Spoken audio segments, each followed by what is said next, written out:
اكتر 5 حاجات بتحس بالذنب اول لما بتاكلها. يعني ايه بحس بالذنب اول ما اكلها؟ حاجات بقى اللي هي الكالوريز بقى، والحاجات اللي هي لما بتاكليها بتحسي بالذنب انها هتخن في آيس ساعتها. الايس كريم والكاندي رقم 1 في القائمه. بس انا باكله ما بحسش بالذنب عادي. ما ما عندكش دم.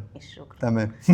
فرايز. مش فرايز بس، هي شيبس. البوتيتو شيبس رقم 2 في القائمه، انت جايبها بالترتيب. تمام. بيتزا.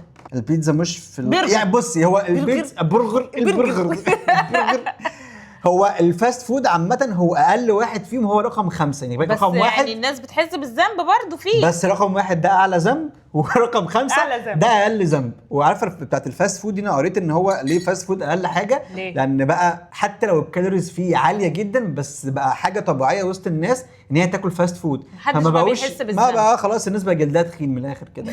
ففاست فود رقم 5 في القائمة. فاضل لك رقم 3 ورقم 4. السوفت درينك اللي هو لا مش في القائمة. ايه ده؟ السوفت ليه درينك بتديني الامل ان الحاجه مظبوطه يعني؟ الحاجات اللي بالزبده. هما اللي حاجتين قريبين من بعض. البيكريز.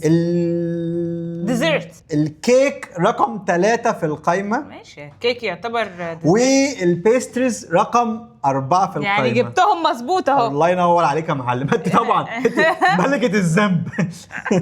ملكة عدم الاحساس بالذنب. بالظبط، انت ما عندكيش احساس فعلا. انت لو مش انت في ايه يا عم؟ انت طالع تهزقني؟ ايه ده؟ انتوا جايبيني هنا تهزقوني ولا ايه؟ اسفين يا استاذ. ايه اكتر حاجة لما بتاكلها بتحس بالذنب؟